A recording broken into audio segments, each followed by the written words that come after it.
because we're not able to get the double number per night. It's just too much. We try to like cross-reference that. So we're going to end up doing each number one per night. And each beginning of each session, starting around 10 minutes after, we're going to go into one of the systems of looking at how numbers relate to your name. So last week we went over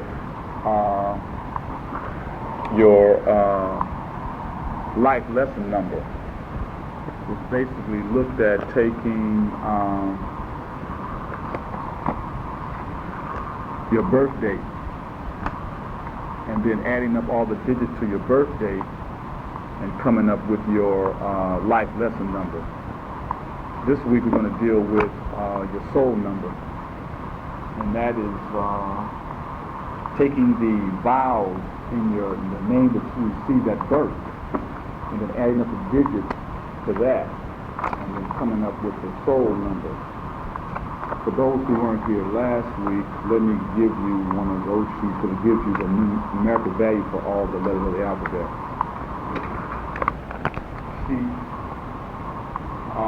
It gives you all the letters, all the numbers related to all the letters of the alphabet. So then what you're supposed to do for this one now, if you weren't here last week and you want to calculate it, basically you just take your birth date and you have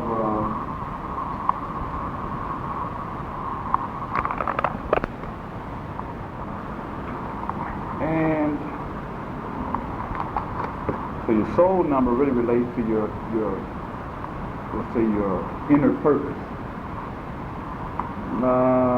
Here on the second page on the third paragraph, it says your soul number is your real personality, the you that is known only to you. If one embraces the philosophy of reincarnation, the soul number also indicates what you have been in previous lifetimes. This part of your personality is not easily recognized by others unless they know you very well. The soul number is what you in your inner secret self desire to be. This urge may be so strong that it can overcome other vibrations of your four basic numbers. Since the soul number reveals something of accumulated growth in past lives, it becomes an underlying force which influences the actions of your present life.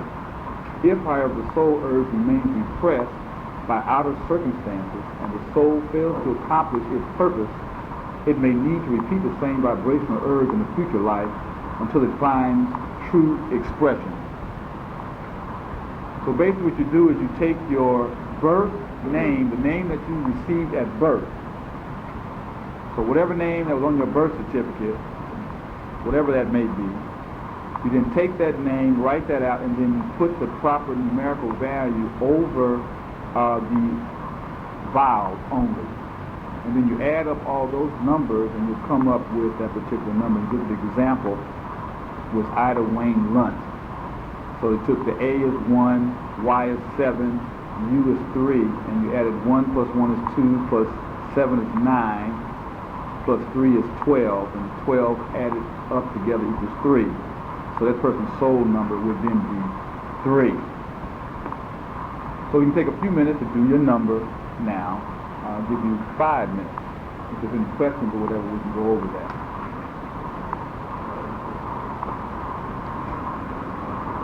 Don't come to class about 10 minutes. What kind of view is not value? They're only using vowels. There's four illustrations. There are four, I'm going to give you different systems so you can look at and be familiar with the different systems. The whole thing is you have to experiment. First of all, you can take it or leave it. It's just something that can be just for educational, entertainment purposes.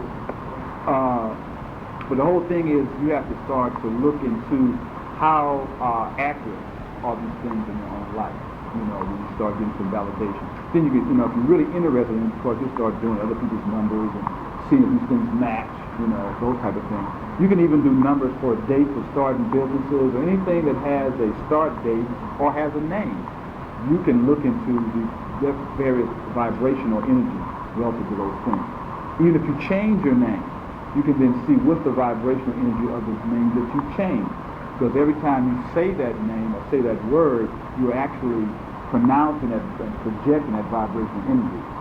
So that's why I sort of say every name has a meaning to it or a quality to it. If we know it's generic or linguistic meaning, it has an energetic meaning because it's dealing with those same sounds. A sound is vibration, and vibration is volume. And volume, creates form and space. We're going to talk a little bit about the dignity of the number 6.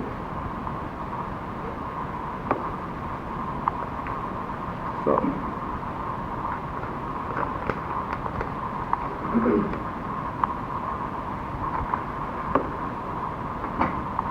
doing that number.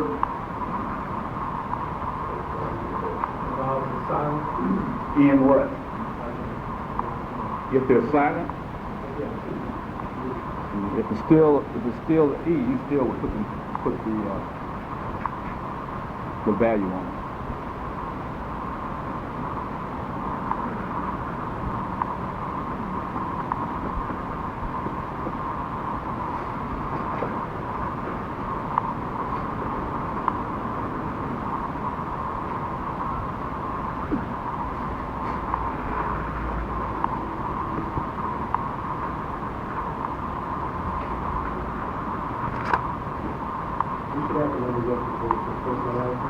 For your whole term,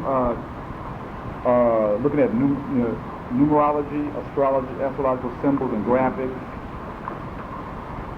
For those who have that, for those who don't, well, we don't have any more copies. So you got to just listen up, take notes.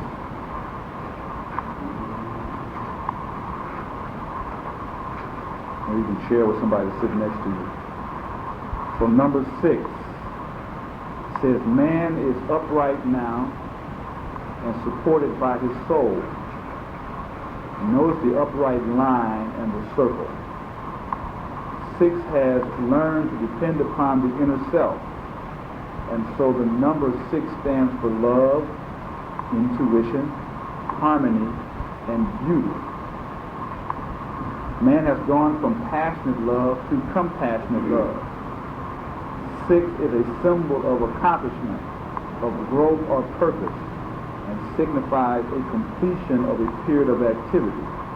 It serves to usher in the 7th number, that of perfection.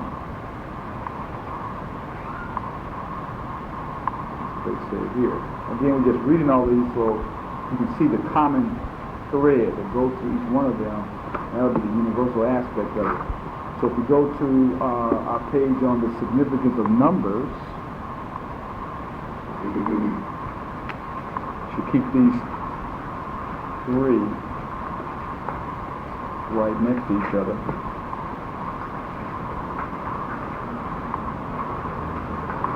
There's page 82 at the top. It says astrological principles and the significance of numbers. Last week we went over the pentad or the 5. It says the pentad or the 5. Well, let's just go down the numbers again. It's always good to review.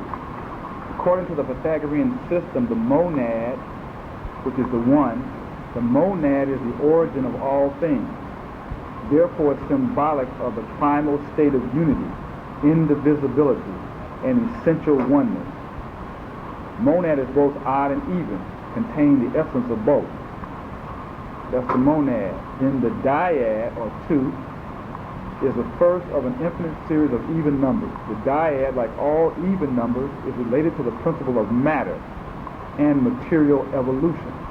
The dyad being symbolic of the initial emergence of life into the form of matter. It divides all things into 2 realms, good and evil, light and dark, subject, object, internal, external. Its keywords are externalization, separation, tension, and awareness. This is the dyad, or 2.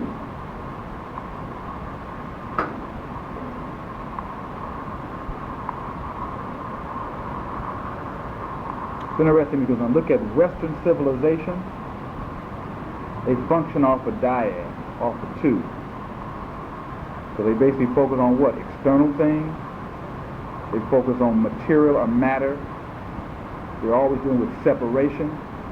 They're always in tension, always creating tension. They just can't leave things alone. and also a level of awareness. Because to be aware of something, you have to have something to be aware of. It creates duality. So again, we can get, I'm not going to go over and all that. We talked about coming out of unconsciousness into consciousness. That was the separation from the unity. And the initial one was a separation out. Only by being separated out.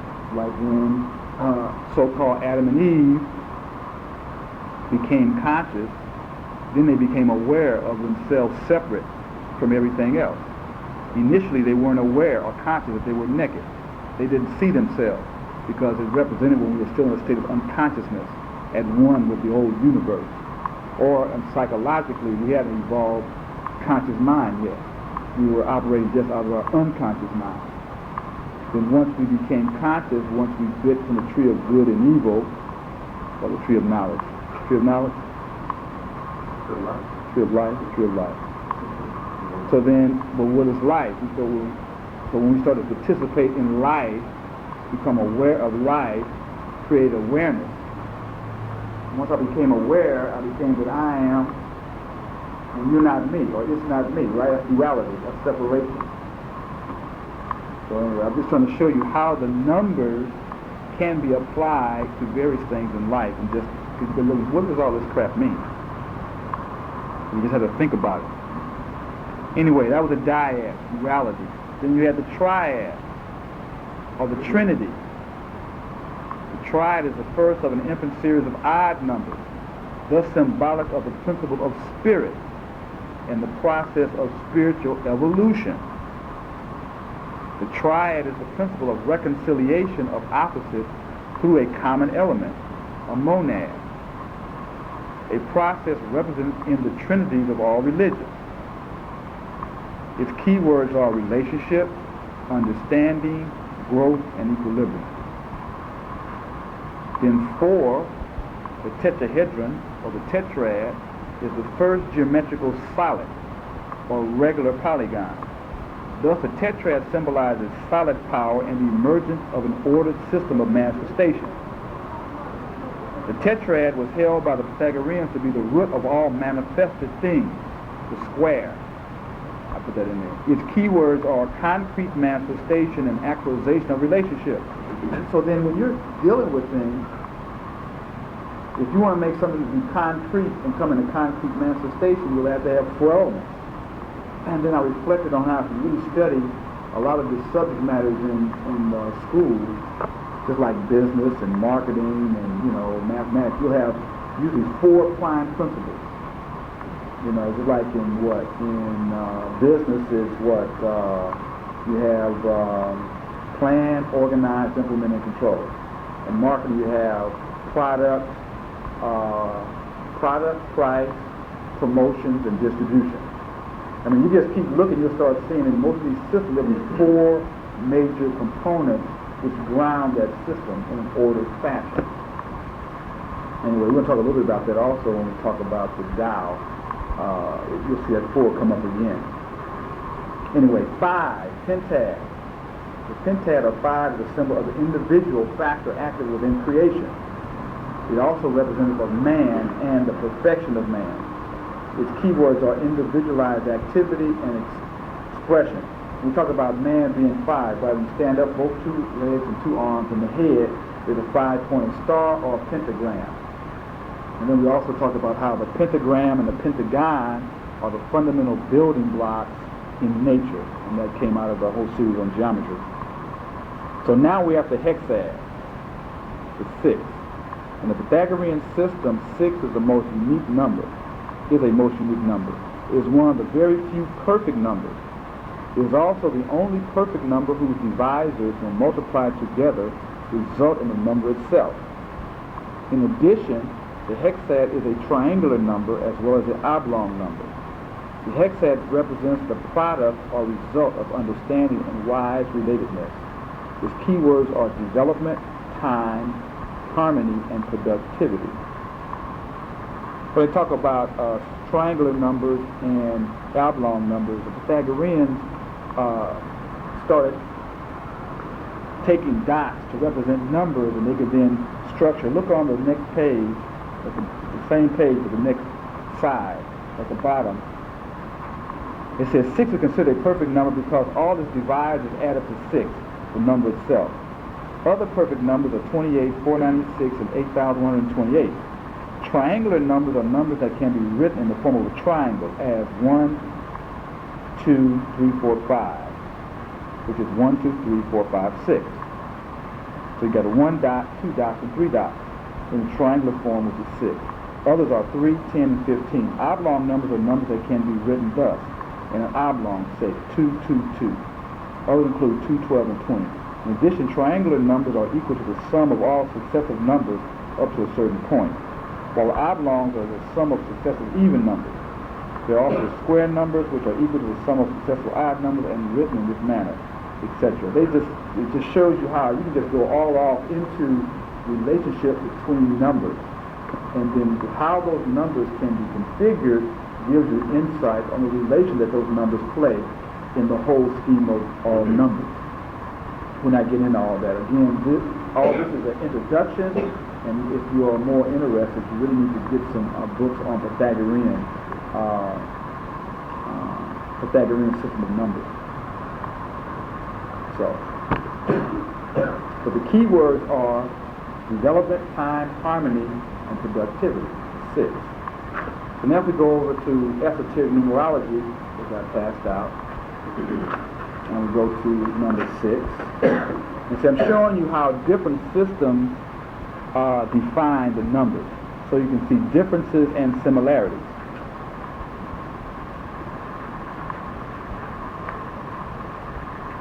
So on number 6 it says, number 6 is conscientious. It desires to bring harmony, here we got these key words again, truth, justice, and a sense of balance into its environment. What does it sound like? Right. Harmony, truth, justice, and a sense of balance into its environment. Love and compassion are uppermost in its mind, and it can therefore be an effective teacher, counselor, or healer. Others are drawn to it because of the understanding which emanates from it. The ions under 5 had the opportunity to experience many events and emotional encounters. They are now ready to take on social and family responsibilities, or the 6th vibration.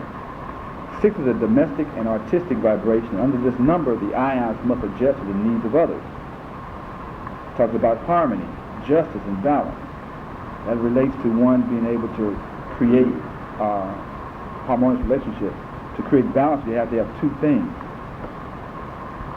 The 6th desires a close companion, marriage, and a home and a family where beauty and harmony prevail. A need for group harmony and service to the community follows naturally. 6 settled down, blending into the conservative element of the community, where it can create better standards of living. Gifted in the arts, it can also express its creative potential through its developed sense of balance and become a fine artist in its own unique field. Keywords are family and social responsibility, service, love, compassion, counseling, healing, and creativity.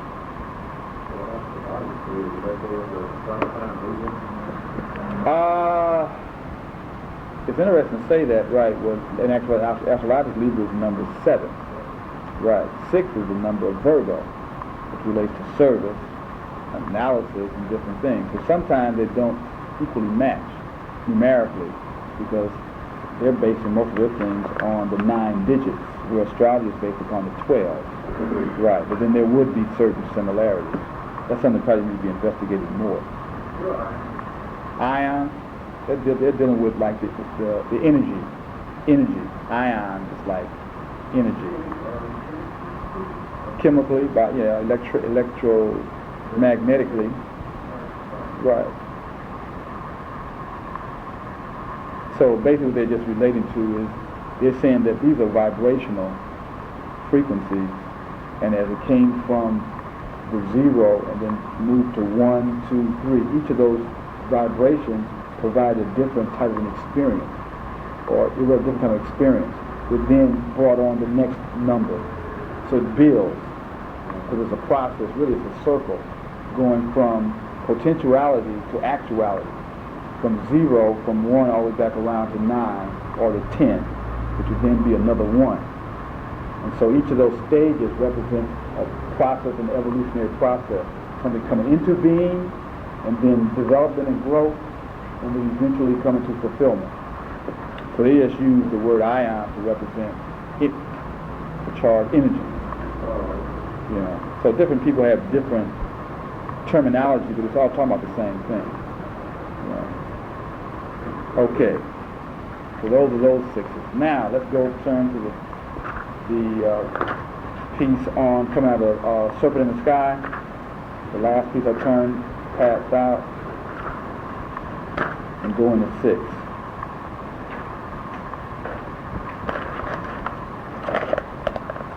That's this one here. Okay. So number 6 says 4 terms are needed to account for the principle or idea of substance. 5 terms are needed to account for creation, for the act of becoming, the event. But 5 terms are insufficient to describe the framework in which the event takes place, the actualization of potentiality. That framework is time and space. We may call 6 the number of the world. In this sense, 5, in becoming 6, engenders or creates time and space. We just follow along with this because we're going to develop this idea. The functions, processes, and principles relating to 1, 2, 3, 4, and 5 may be called spiritual or metaphysical. Key word here is numbers relate to functions, processes, and principles. Functions, processes, and principles, which numbers are also equivalent to the so-called unters, netters, or gods. So in actuality, the gods really represent functions, processes, and principles. Functions, processes, and principles. So then when you really look at the so-called different mythological characters or gods, they represent a specific type of a cosmic function, or a certain process, or a certain principle, and not a personality, not a living person, but a function, a process, or a principle. They're equivalent, which then can also be equated to a number, because number also equates to the same thing. Is the word that relates to that called archetype or archetype? Yes. Archetype. Archetype. Which are prime functions. There are certain prime functions out of which the whole universe operates, which basically is saying they're basically mind. They're indigenous to every cultural. They're indigenous to all things in existence, known and unknown, visible and invisible, terrestrial, celestial, galactic. The universe functions off of those prime archetypes. That's why you can see those prime images reflected in so many different areas. And you can say, well, how are these things the same? Does somebody go over there and teach them the same thing? Well, if you reflect on the universe, you don't discover the same principles, because the same principles operate everywhere. You just will give it a different coat based upon your environment. So if we're in Central America or in Mexico, we might give it a jaguar or a winged serpent. You know, if we're in Africa, we might give it a lion or, you know, thunder or, you know, whatever, based upon the environment. And so what we get hung up on is the outer form, and we don't understand what function it plays. So that's why they say Christ, Buddha, Krishna, all these concepts are really talking about one's higher self, one's spiritual divine self, or spiritual consciousness that's in every person. And how do you evolve that?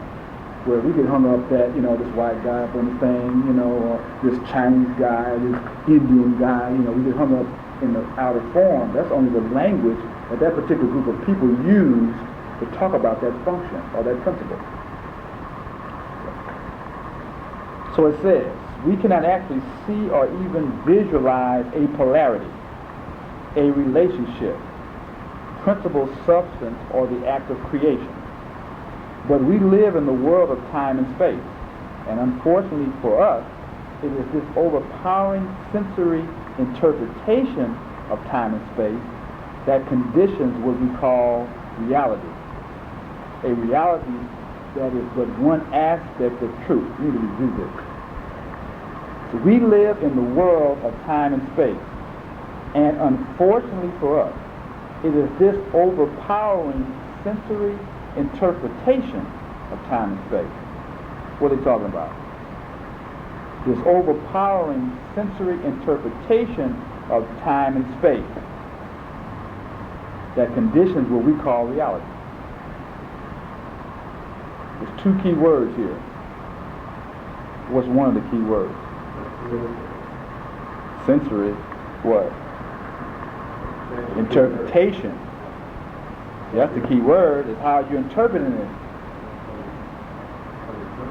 Right. It's a sensory interpretation, and it conditions what we call reality. So it's telling us that we are calling this reality, but it may not be reality. It's a relative statement. Because if you look at the electromagnetic spectrum, or can we register, are we registering the full electromagnetic spectrum with our senses? Are we right? Are we aware of the full? Are we consciously aware of the full spectrum? Cruder the senses, the less the awareness. Right. So that means that then if we just rely on our senses to define what is real, we only define a very small spectrum of the total energy field. Because there are energies that are like beyond ultraviolet and beyond infrared that exist, but we can't register them with our five senses. So then if you just take what you register with your five senses as being reality, your reality is only a small fraction of the total. And so you're not really dealing with the whole, only a part. But yet claiming that the part is a whole.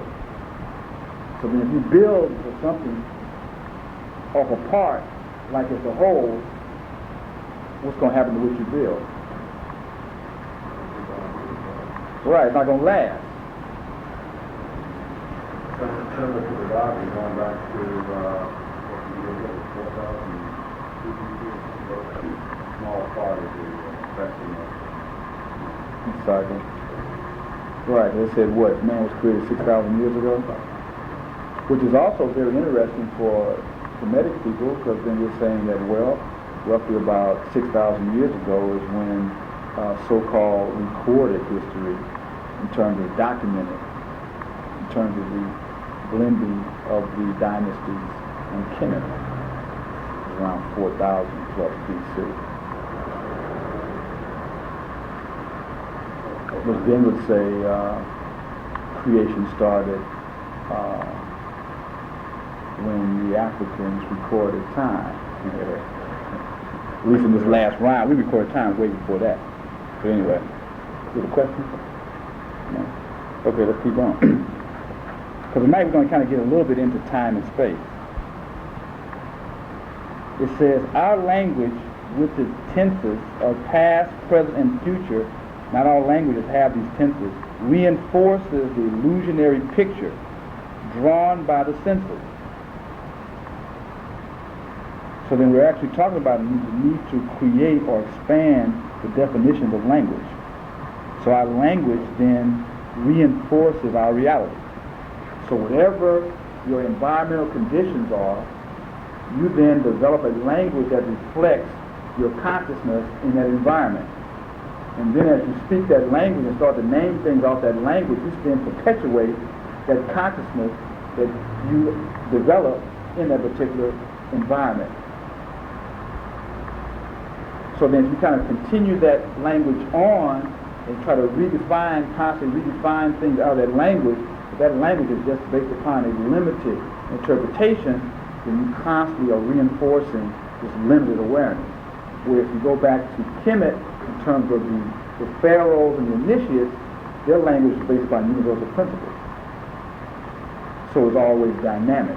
It wasn't static.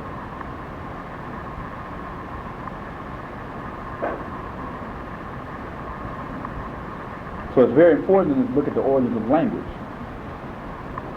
You also advocating that we should be really conscious as regards to understanding our language? Yes. Or try to, I would say, reground our language in universal terminology. Terminology is based upon the universal principles as opposed to these time-based principles. Like the Europeans come in and this is based upon their own limited experience. We need to go back in and base it upon universal principles. It says, from time immemorial, scholars, philosophers, and thinkers have stubbed their brains against the problem of time and space, seldom realizing that the language in which they hoped to solve the problem was itself ordered in such a way as to support the evidence of the senses. You following that?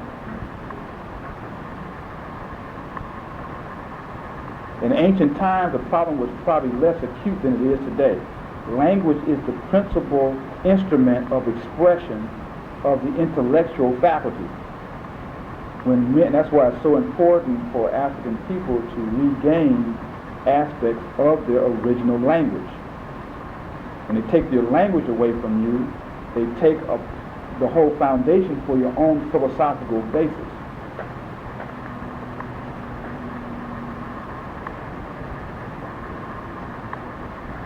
When men were less dependent upon their intellect, in all likelihood had more highly developed intuitional and emotional faculties, they were more susceptible to experiences that transcend time and space, and were able to accept the provisional evidence of the senses at its true value.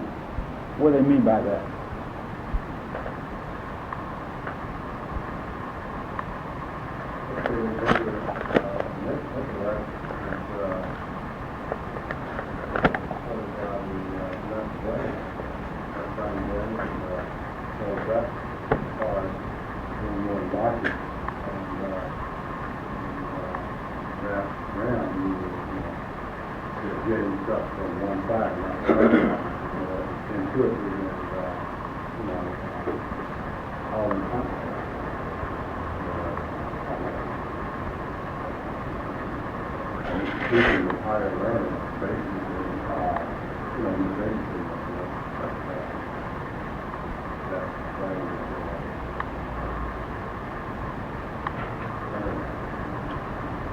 Right. It says when men were less, and men are talking about humanity, not just men, masculine, but humanity, were less dependent upon their intellects, in all likelihood had more highly developed intuitional and emotional faculties.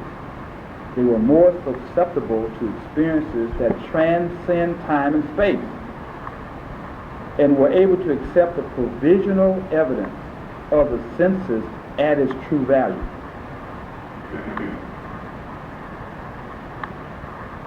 Also encountered in these statements are clues and techniques for us to transcend our limited thinking. Right? Right. What is that?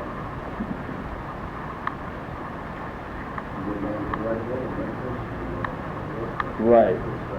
Right. Yes. Earlier in the series, you were saying you didn't actually need any of this material if you could meditate. Right.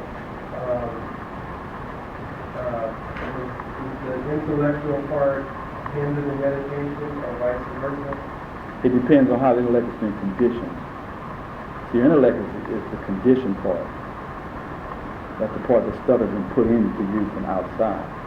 The intuitional part is that which is already inside. And so that's what you already come here with, the part of your innate Because like your unconscious mind is in contact with all past, present, and future. All that exists within you. So your intuitional mind can tap that. But then you need your intellect many times to be able to decipher what you bring up. Now if you were pure and hadn't been polluted by the modern thinking, then you would naturally be able to understand what it is. But because we've been polluted, now when certain images and things come to your mind, you may misinterpret what that image really means. Because you're going to attach what the system has put on it. Like people dream of snakes. They immediately get afraid of it. Because they look at snakes as those poisonous things that bite them. But symbolically, snakes relate to wisdom and transformation.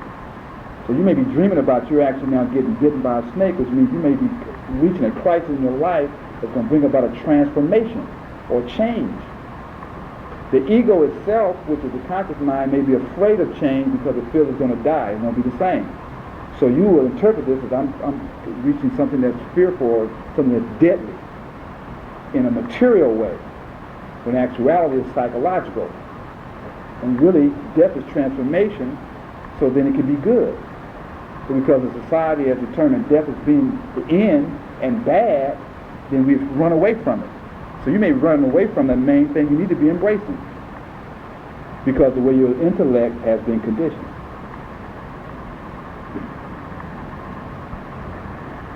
So we all been miseducated. If you look around everything, they misuse symbolism for material gain. They now attach meaning that is a capitalistic meaning to symbolism, because everything is based upon trying to sell you something. Everything is based upon generating revenue and maintaining power. And none of it is not really based upon you cultivating the higher development of human beings, which is really the purpose of life. The purpose of life is how can we evolve ourselves to the highest possible creative capacity. That's the real purpose of even being in the physical form. But of course, from their perspective, everything is trying to maintain power and money. So they've reversed the process. So that means now everybody's mind is becoming conditioned, the intellect has become conditioned from those definitions, and they interpret things that come up to them in that way. Like the Bible, they take everything literal, material, as opposed to being a symbolical, psychological.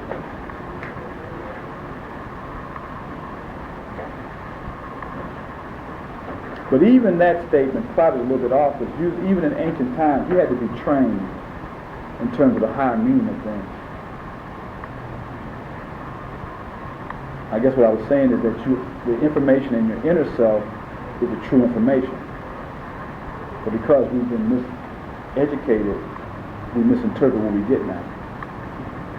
To where if you were in a pure state, then you would see it for what it really was, and not for what you interpret it to be now. It's just like kids. Kids, they're not conditioned. Well, I don't know now, but usually kids are more natural, and they don't get hung up on a lot of things that adults are hung up on. And they can just be natural. But once we get to be adults, then we get all stiff and, we can't do certain things because outside of us, they said that. We're inside, you may want to do it.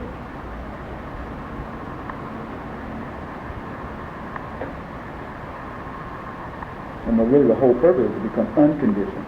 Can you really be free? Can you really move from the inner self as opposed to your conditioned self? I would say, this is one concept just I feel this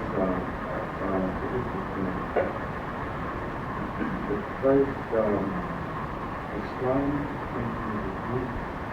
The first astronomer was a Greek? Well, this is the first Greek called Space. Who was a European? Yeah. Okay. But, we actually saying, trying to do this, people back at the contact in actually developed to a certain point. And because they exist at that point, they didn't really want to change. So the Greeks, what they did is they actually over here, and from the Egyptians actually started to learn and expanded it. Expanded into what? Expanded it into this a new idea exists on the Quran, which is basically trying to Well, what did they do that improved on anything that the Egyptians did? They developed space machines. Space machines? What, talking about like the modern world? Talking about the Greeks didn't do that. The Greeks didn't do that. The Europeans' technology is really stolen ideas from other people's cultures. The Europeans didn't develop the stuff on their own. Well, basically, I understand it was amazing because I really be video with a conference, and he was the narrator. And so when I was looking at this and he started to come out, I noticed he commented and he said that I think his name is he's coming from Hippocrates? Or Aristotle? No, this is the name. Or Aristophanes? I mean, there's a number of these guys back there. Right. But all those guys studied in chemistry. Well, it was one person. It was one special person that was the one that took the astronomy from the Egyptians and modified it because he was saying that the Egyptians were actually they developed to a certain point and it became rigid. It was like all the other cultures throughout the rest of the world at this time. In a certain sense, that's true, in that by that time, the Kemet had become so amalgamated with a lot of the people from the north that it become diluted. And then a lot of the ancient practitioners had migrated down into the south because by the time the Greeks came in, Kemet was already on the decline. Because of, before the Greeks came, you had the Persians that had invaded. So you had a lot of the culture and things that become, power struggles and corrupted and all this method started, get involved in that sense. But then the other thing is we have to look at the whole story as part of a greater drama. Because each group who comes in and dominates for a period of time brings something to the whole human story. It has taken the whole human story toward its eventual destination. And so the Europeans had to bring in their flavor to develop this worldwide network that we're in existence now, to set the stage for the globalization, for the mentalization of the globe. So without that part, right now, we wouldn't have this whole worldwide web that exists. It also gives a potential for a unified globe in terms of we have a potential now for these ideas to be promoted globally, where in the ancient times only a small few individuals on all the continents had this knowledge because of the amount of time and energy and work it takes to acquire this knowledge. The age of Aquarius is the age of the revelation or the revealing, where knowledge that was hidden will become known to the masses. So then how would you then reveal knowledge to the masses? You have to have some mass media system to be able to expose the masses to the knowledge. Then for a mass media system to evolve, you had to have this whole mechanized mentality to dominate, because just naturally it wouldn't evolve, because naturally each group would have stayed to themselves. So what I'm saying is, all the stuff that's going on in the final analysis is a part of a bigger drama. And so parts of what he's talking about is true in one sense, but then you have to look at how long was Kemet in existence, even before the Greeks came, because probably 1,000 years before them, you had all kinds of invasions, and then you had amalgamations, and marriages, and other groups coming in and mixing, and power struggles, and all these things going on. But do you think that, the native people who actually develop Develop what?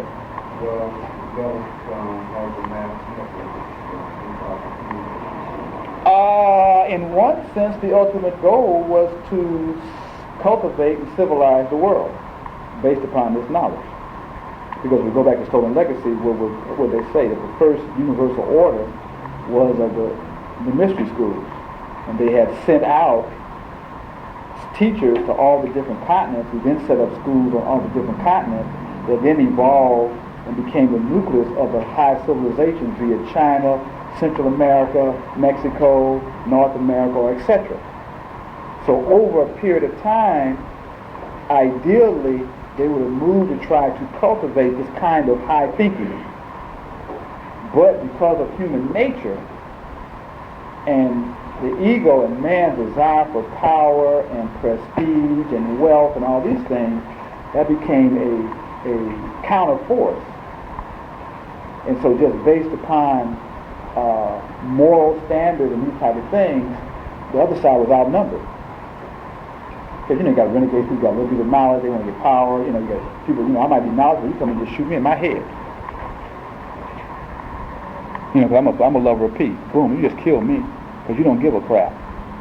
So then that evil force then becomes down on a physical plane. So anyway, I can't say, because everything that is here as a part of a divine plan. Well, anyway, I just felt that Carl Sagan, he kind of, when he talked about astronomy, he didn't mention it in his lesson. Of course not. Carl Sagan, I asked, who is Carl Sagan? Is Carl Sagan a revolutionary who's advocating the truth? Or is he perpetuating the Western way? How was he educated? Who pays his salary? Who gives him his authority and his prestige? If he were to stand up, you think he'd have a video out and they let him be the moderator of a major video? If he was, that's what I'm saying. How can he do anything else?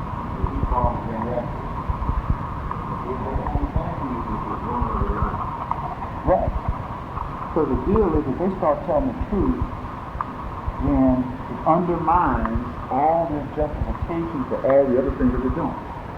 So then if you start talking about that over here, then how can you go and talk just on the bill, all the stuff on the bill code, and all the things we're trying to talk about genetic inferiority and violence? Now, how can you justify that then?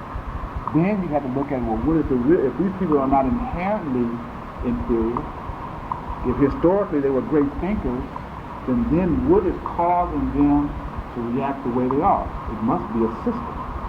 Oh, we can't start criticizing the system, because then who controls the system? It's the wealthy. And the wealthy understand that, so they keep the camouflage going.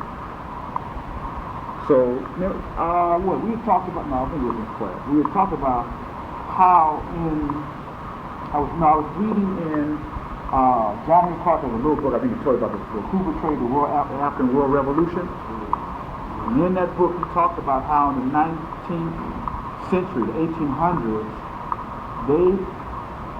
they took all the scholarly textbooks, they rewrote them and wrote out the contributions of people of color to civilization. They wrote them out. And then this became the foundation for educating all the intellectuals from that day forward. I'm not sure about the name. What would you call it?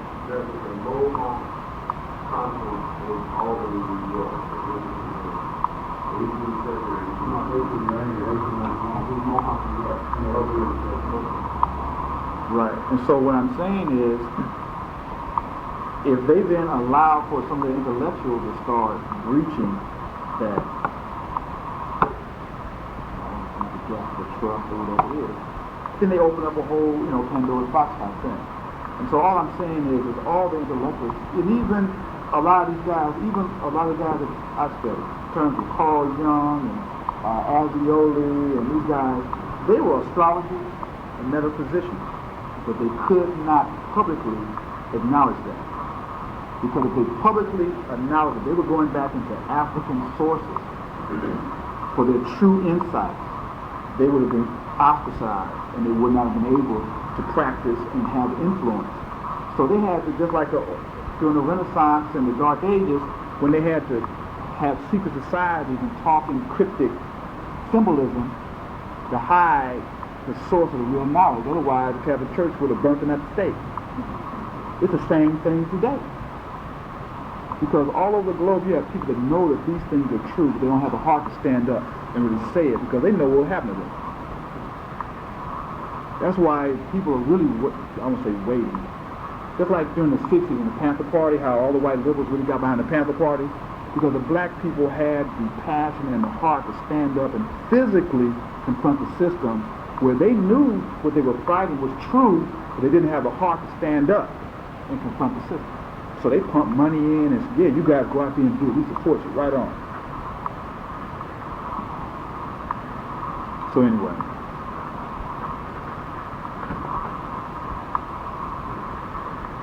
In ancient times, no, we went there. It said, we seem to experience time as flow. Space seems to us that in which things are contained. So we experience time as flow. It's interesting, running 100 yards, right? How fast I flow between point A and point B. How much time does it take to get there?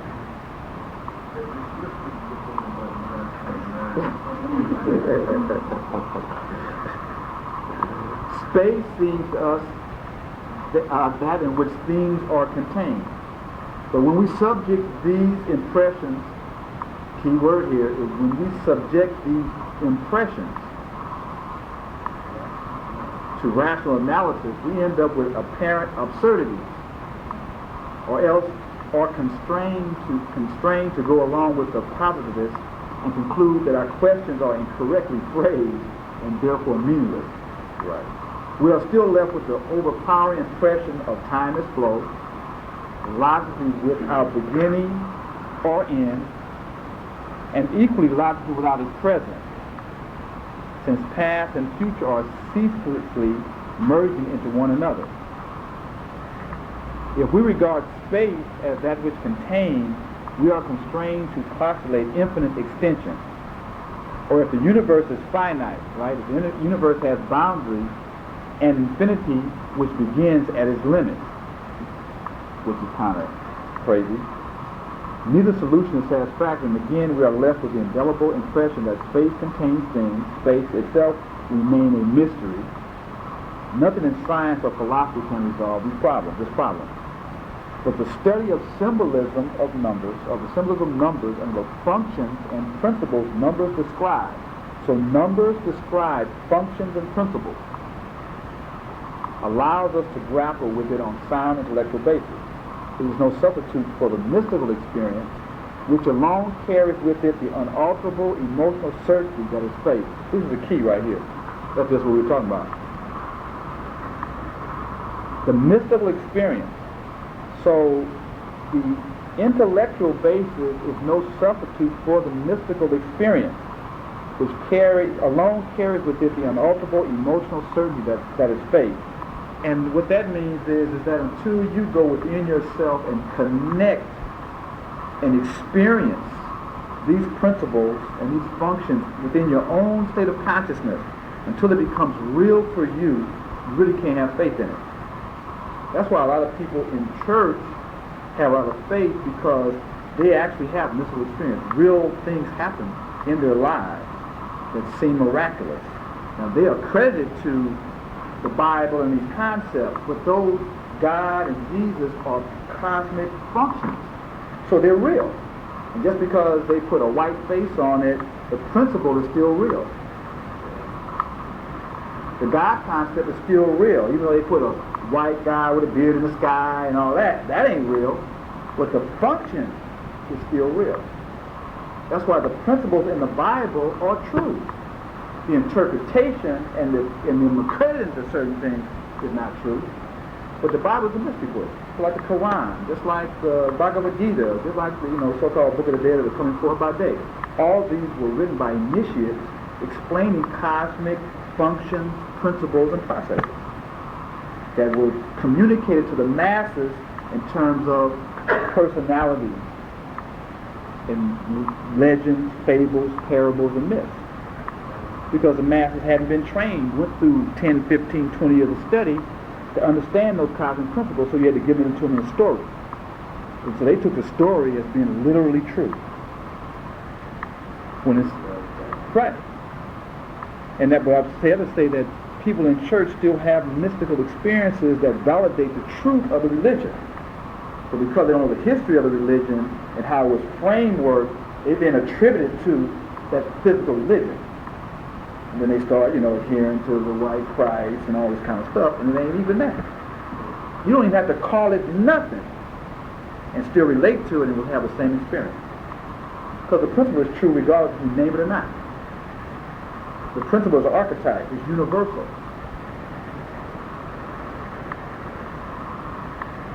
And so it also goes back to the importance of, like I said, you have to struggle with the material yourself. You can't just take what I say. You have to struggle with the material yourself. You have to reflect on it. You have to see, how does this apply in my experience? If you can't connect it to your experience, you don't understand it. And the only way you can connect to your experience, you got to reflect on it. You got to look at it. You got to work with it. That's why I say struggle with your material. Take notes. Keep a journal. Look at your dreams. Start looking at what's going on around you and try to apply these concepts to it to see if you can see it, because it's there. And meditate. The number one thing is to meditate. To go deeply inside and pose things to your own inner mind and see what comes on your mental screen. What images come to your mind. Then you got to do the research and deciphering what those images mean. That's what I'm saying. You need to get dictionaries, encyclopedias of symbolism and mythology and things like that, because those are universal symbols. So then you can decipher what is the universal meaning of that symbol. And then you can see how your intuition is talking to you, because your intuition is talking to you all the time. We just either misinterpret it or don't listen to it at all. See, once you can decipher and tune in to your intuitional mind, you can throw all the books away. Because it will guide you and tell you what you really should be doing. And it won't be wrong. The only way you'll go wrong is when your conscious mind starts doubting it because what your teacher said, or your preacher said, your mama said, your daddy said, or your set said, or whatever, as opposed to the universe.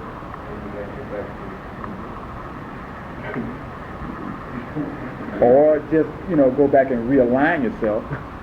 But what'll happen is when you start bumping your head, you need to go back to, wait a minute now, what's up here? And that's really what the point of all this, the point of all these teachings, this is the lesser mysteries, right? The purpose of the lesser mysteries is to give you the instruction, to give you the correct perspective where you won't need none of this. That's what the whole purpose is. The purpose of the books is to get you where you don't need a book. The purpose of the study is to get you where you don't need to study. That's the ultimate purpose. Right. Absolutely. So, continue on. Okay. You keep saying, you're using words like vision of heaven. Mm-hmm. Your parents. Mm-hmm.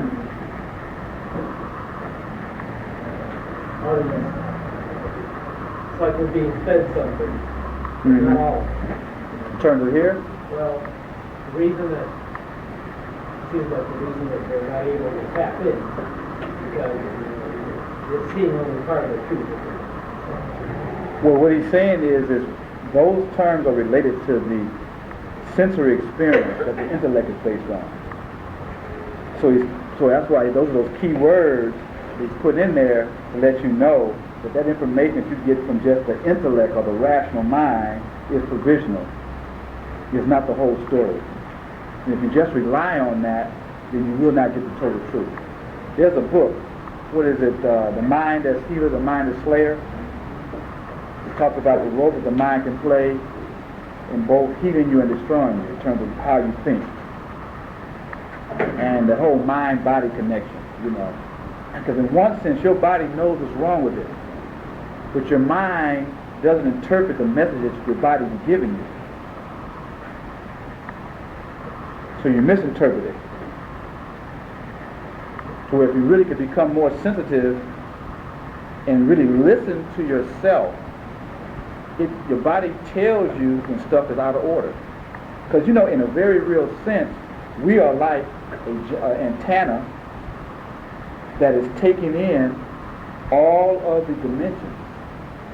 And if we could go into our inner self, we could then understand where we are in time and space.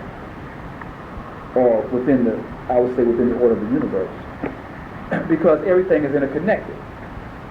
That means that we're interconnected with everything else. But our senses is just focusing on one aspect of it. And maybe next week I need to bring in some material on the higher senses. In terms of clairvoyance, clairaudience, psychometry, telepathy. In terms of those are higher functioning of the five senses. The five senses has 2 or 3 other levels.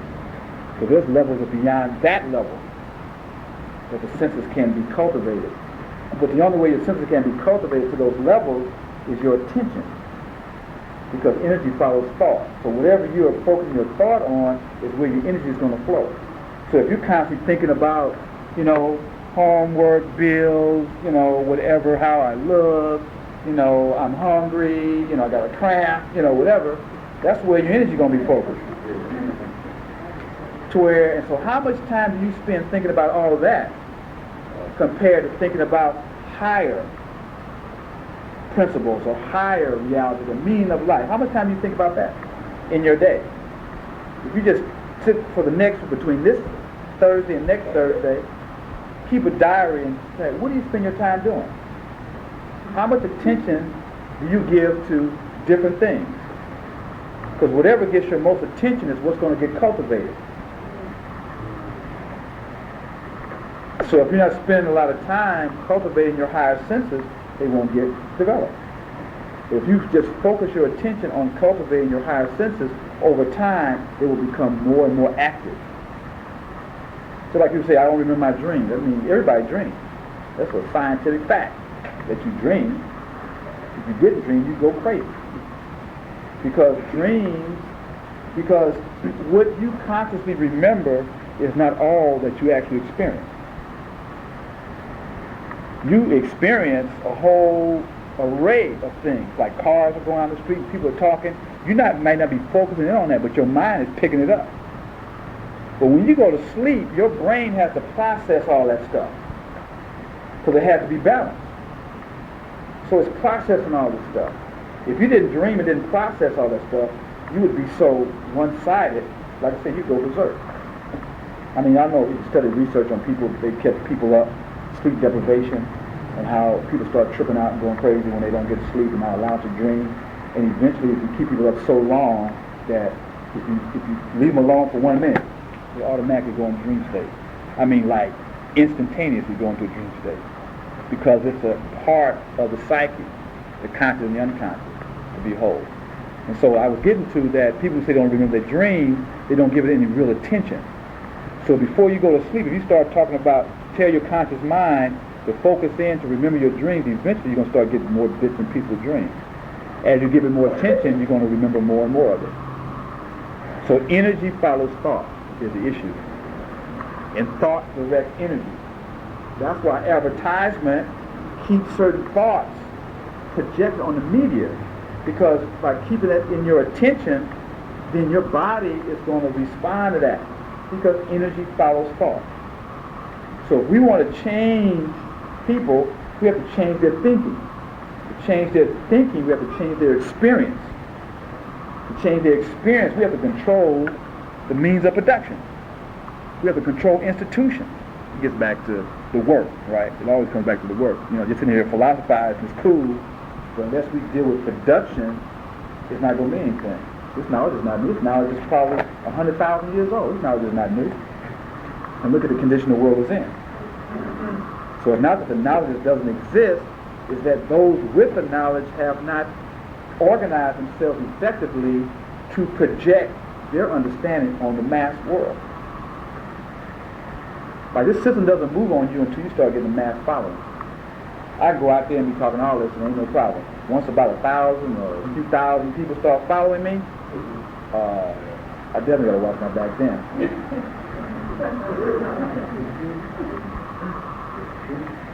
And so if they can co-opt you and get you to say the truth, but to twist it in their direction, where you still kind of like go along with them, like Jesse and all those other people, they just get a lot of reality.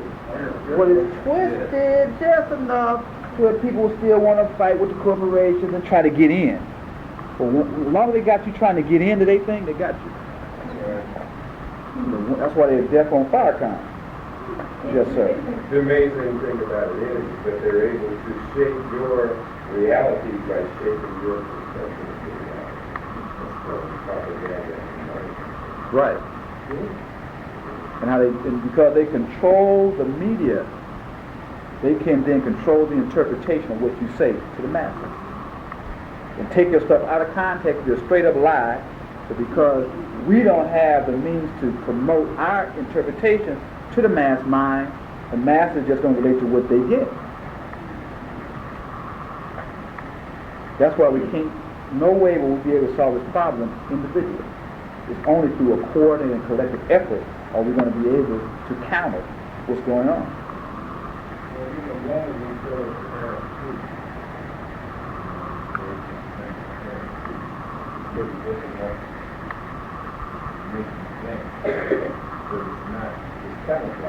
Right. Right. Because they're still related to their frame of reference. Once you change the frame of reference, then the orientation becomes different. That's why I say the whole thing with Jess and a lot of them, they keep you still in the context of the American trip. So no matter what you do, you're still within their circle.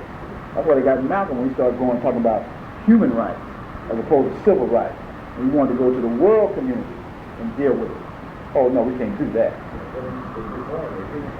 Right. Right.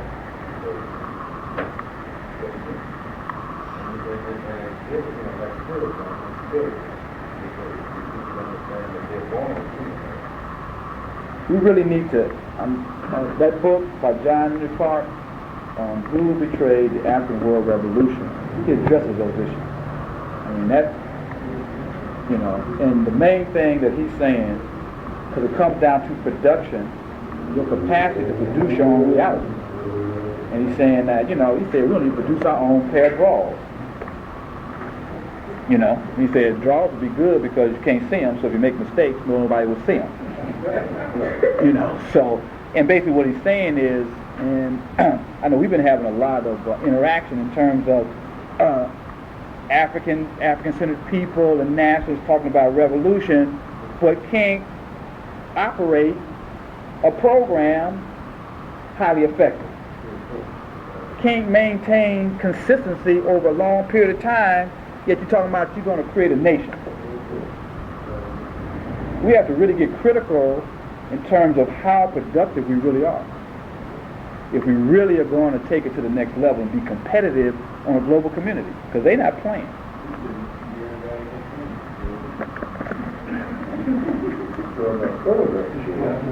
But we could. I know enough people who have gardens and garden projects that we could organize to do it. But I understand what you're saying. Right.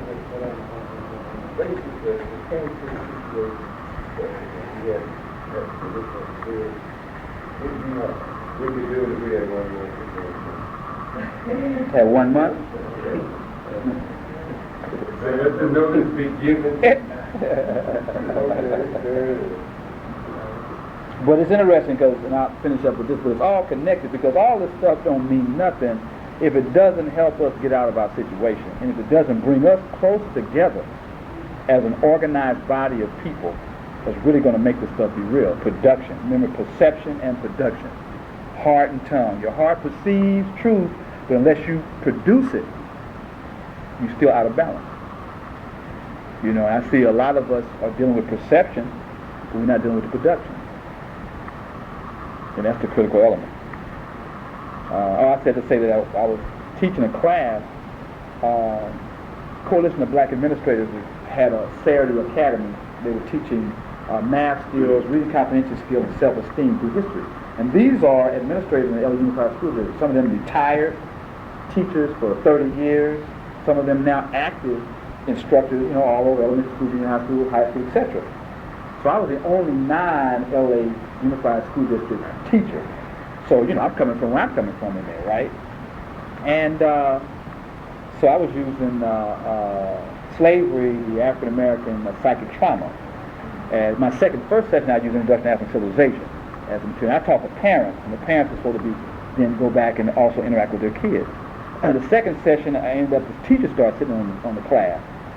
And so I was asked, I was very curious, I'm saying, well, like, you as educators in the school system educating our kids, what do you see as the solution to the problem?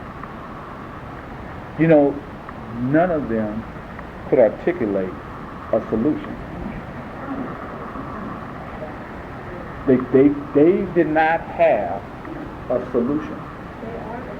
That's right, because they didn't know none of this stuff. These books, where did you get that book from? Where did you get that book from? I said, you ever been to Elsawan? Oh, where's that at? I'm like, oh, okay, this is deep. But the point, what actually came out of it at the end, the last session was Saturday, and so we had a round table discussion, we was talking about economics. So I said, well, I was listening to them talk, and what came out of it is, we have to create models of a new way, where people can actually go and visit and experience it, where it's really going on. Right. That's the only way it's going to do it. We have to create models. How did Israel start? With a small little group of people that wanted to create the new Israel. They only had a handful of folks, and people called them crazy and all this stuff. Hebrew was a dead language in the 40s. And one guy said, we're going to resurrect this thing. He called them crazy. Now what happened? You got,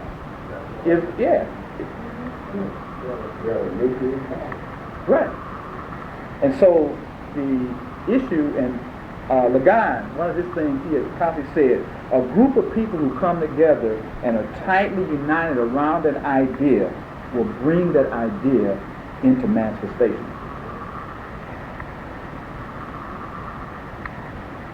So let's move on. So where's those handouts for membership in the Long-Term Study Group? Right. And the other thing is, we're on this kick. The age of Pisces, the last 2,000 years, was the age of the fish, the fisherman. You just snatch them in, throw them in the net. The age of Aquarius is the age of farming. It means you've got to cultivate the soil.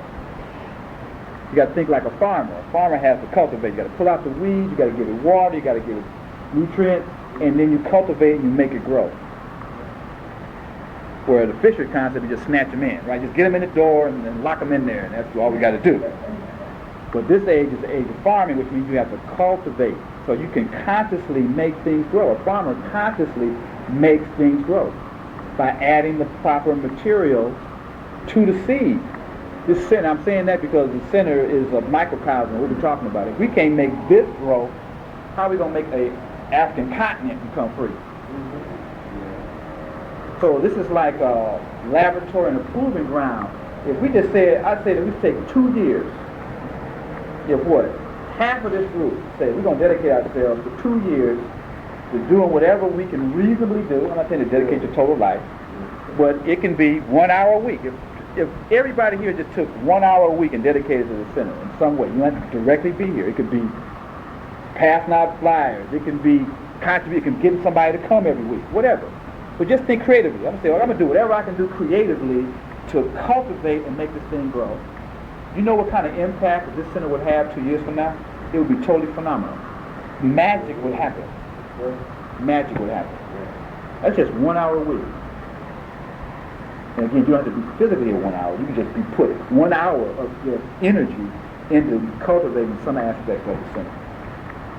Phenomenal. And after 2 years, you go on about your business. Really? Okay, let's finish this. Right. But, just how many people in here? 1, 2, 3, 4, 5, 6, 7, 8, 9, 10, 11, 12, 13, 14, 15, 18, 19, 20, 21, 22, 23 people. 23. You turn Long Beach out. Literally, really. You could turn Long Beach out. And then you got TV got a class, you got probably 20-some people there, they got 2 or 3 more sessions, you got the dance group. You know, you add it together, you probably got, what, 20, 40, 60, 70 folks. It would truly be incredible. Talk about your karma. Oh, please. You would really clean up a whole lot of junk in your karma. Yeah, right. Anyway, you know the motivation that would have where you had a group of black people really working dynamically based upon a lot of this kind of information and knowledge, it would just be truly incredible. Really. So I'm throwing it out there to y'all, you know. So I give more than my hours, so you know. Oh, shoot. We start to expand out. Huh? That's what it's all about. Right. Because that would motivate other people in other places to try to do the same thing. Right. You know, because from the MZ, there's people in Inland Empire, San Diego, LA, etc., that we should be linking with, you know, create, you know, a whole West Coast thing. Then you relate to the East Coast, West Coast, then you first cross the United States. Then you got people from the continent, you know, that we could be networking with and doing things with. This is the way we have to think if we're going to be competitive. Otherwise, you can hang it up. We can hang it up. But let's finish this. I was kind of diverse. But it's related to this because we're talking about creation. So it says, so it says, but at least it enables us to see simultaneously both the real nature of time and space and the conditional aspect of it returned by our sensory apparatus. Keeps talking about how your senses are conditional. It also allows us to reconcile the apparently irreconcilable standpoints of Eastern mysticism, which holds that the world of the senses with its time and space is illusion and wholly a mental construct. So I know you heard how, you know, in Buddhism they say, you know, Maya, you know, that the material world is an illusion. It's not real. And you tell me, what you talking about? Real. But you have to understand mentally what they're actually meaning. And Western empiricism, which takes sensory data at face value,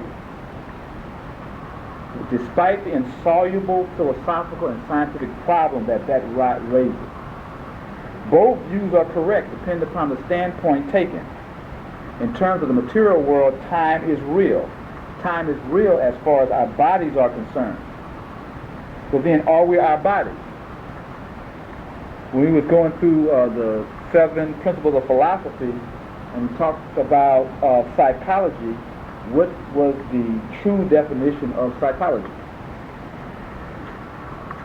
It's a real test question here, huh? I've said this a number of times. There it is. Yeah. Right. It's talking about that the body is a vehicle.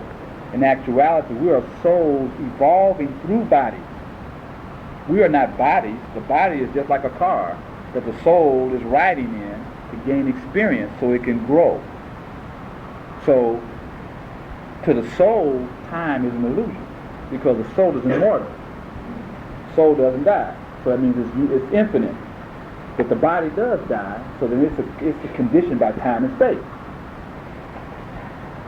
So when they say that the world is an illusion, to the soul, the world is an illusion.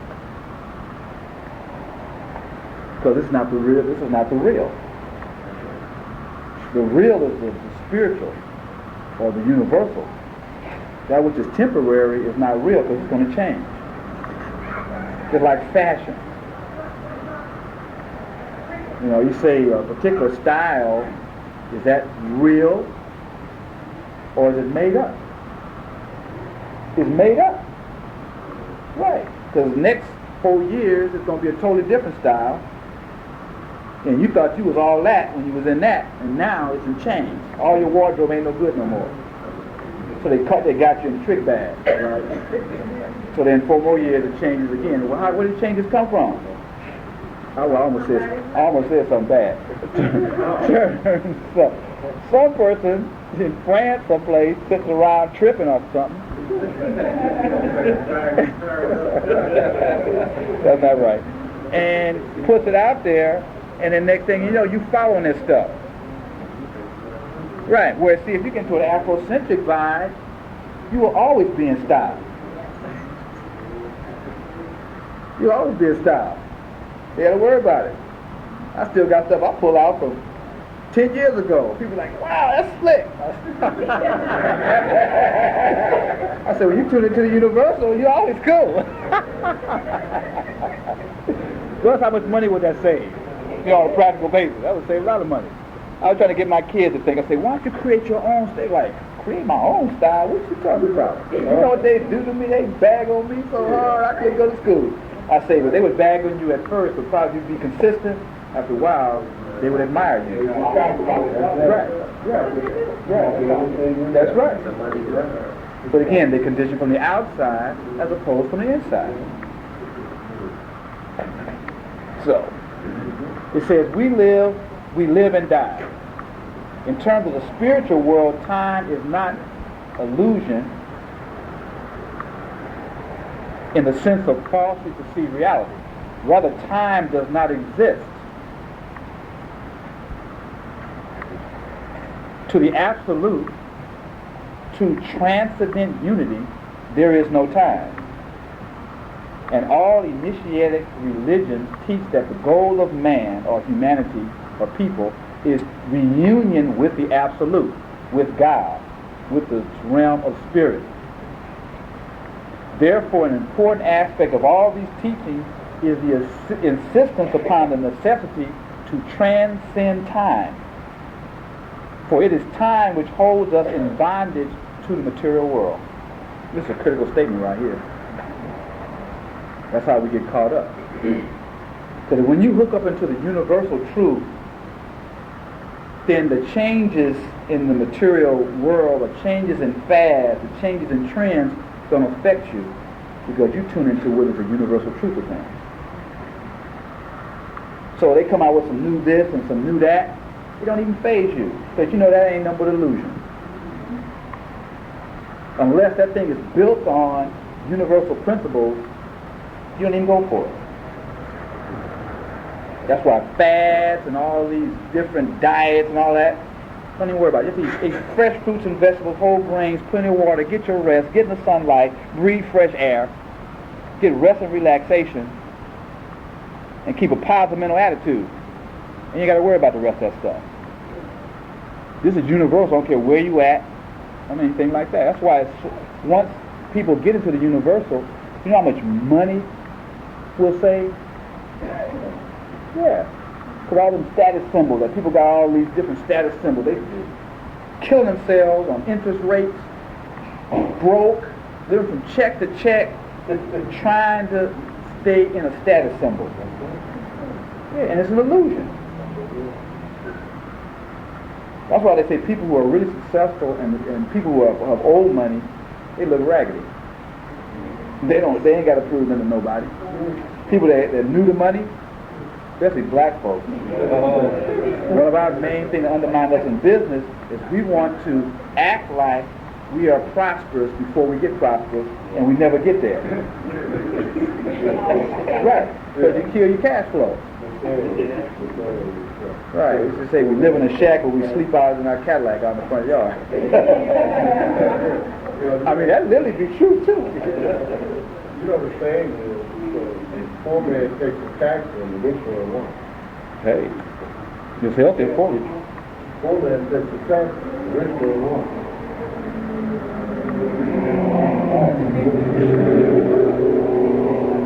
That's because our values are placed upon the wrong things. You know, like my kids used to tell me, like, how can you eat that food? That's nasty. I said two things. Number one, they can make poison taste good. That's right. So just because it tastes good don't mean it's good for you. Right. And secondly, because it is good for me, it makes me happy. Because I know as I'm eating this, that it's nurturing my body. So that's good. So that makes it good. So how do we define good? You know, does it look stylish? You know, is it a status symbol, or what is it really doing for you? So again, we're focused on the outer as opposed to the inner. And that's just an example how they've got us so conditioned to where we look at illusion as reality and reality as an illusion. They got us reversed.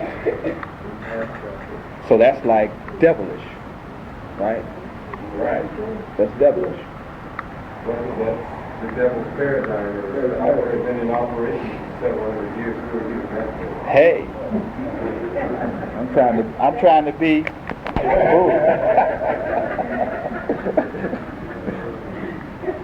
So it says, but since our bodies are bound to time and our needs, pleasures, pains, and desires so closely bound to our bodies, it is difficult to instill within ourselves the unshakable determination to act upon the necessity to transcend time.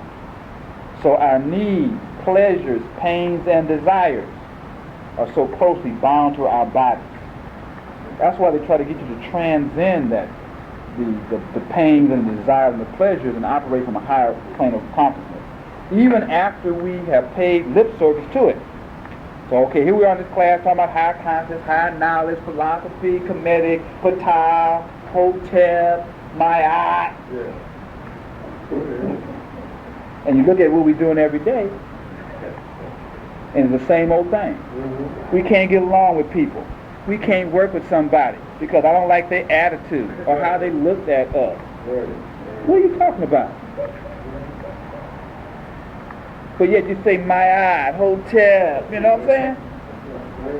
That's why we're going to pop my people out the back of their head. Say, wake up! I'm getting loose now.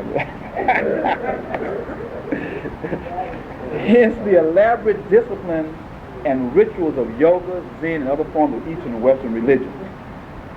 Try to break you loose from that connection with the outer, the body. That's why they go through yoga. Yoga was supposed to conquer your physical body. That's why you try to exercise every day so that your physical body didn't get in the way. Because you were flexible. You know, you had energy. You know, you weren't like, can't walk upstairs because you're tired. You can't walk, you know. I might live at Drew, I work. And the parking lot is like right across the street, no bigger than half a block away. And the parking lot be full, and people complaining because they got to park at the back of the parking lot. I mean, really, it's like a big deal. First of all, you need to get them high heel shoes. Why are you wearing them things? And secondly, don't you know the more you walk, the more healthy you're going to be? So every time I got to walk 2 or 3 blocks, I'm happy. Now, if I got to walk about 20 blocks, I'm in a hurry. That might be a problem. But what I'm just saying is, once you change your attitude, things that look negative become positive. Because you look at it from the inside as opposed to the outside. But they got us totally reversed. And people, if I say people are overweight and they don't want to walk, I say, well, how are you going to deal with that? And see, the only way you're going to really get overweight, you got to be eating some food. You got to be eating. So, the study of number symbolism will not in itself enable a man to transcend time, but by clarifying the issue, by demonstrating the manner in which time and space play their roles in the grand universal scheme, number symbolism may help us see them in their true light, and perhaps help to make the need for transcendence that much more urgent. That's the whole thing, being able to transcend the petty to go up and exist in the higher. Like I say, be in it but not of it. Once you can get that kind of a consciousness, you can work around all kinds of people.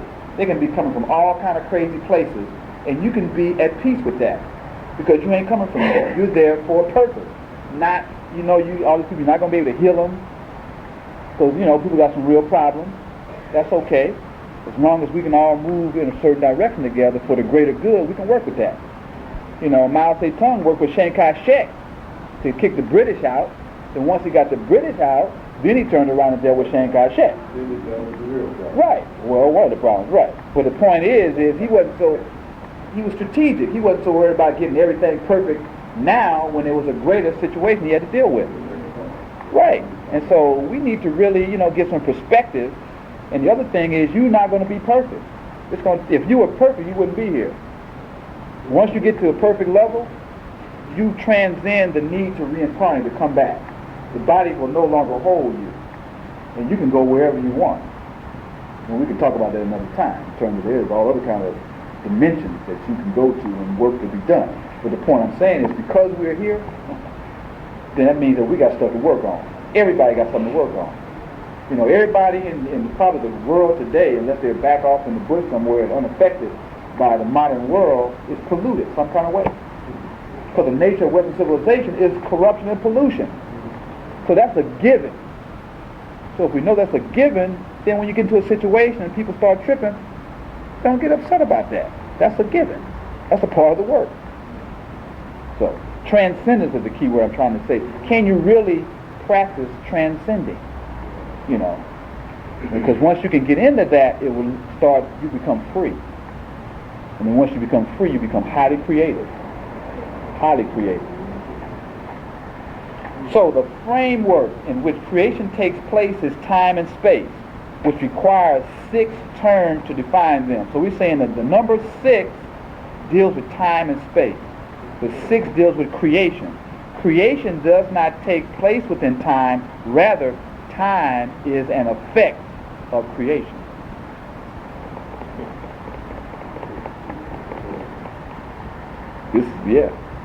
Things do not exist within space. Things are space. There is no time except that which is defined by creation. There is no space except that which is defined by volume. The material universe is an interpenetrating hierarchy of energies at different levels or orders of density, to which our senses have but limited access. Right? We go back to that frequency thing. Density is based upon frequency. The lower the frequency, the denser the volume. The higher the frequency, the more rarefied or less dense. Our senses can only register certain frequencies, so we only acknowledge or are aware of certain volumes that exist. Like saying seconds without a chair. Right. Vibrating at a certain frequency. Right. If we could tune into vibration, we can run our hands through the vibrating. Right. Disturbing. Right. But also, when you go to another dimension of thinking, what we see as being separate entities, there's a different configuration.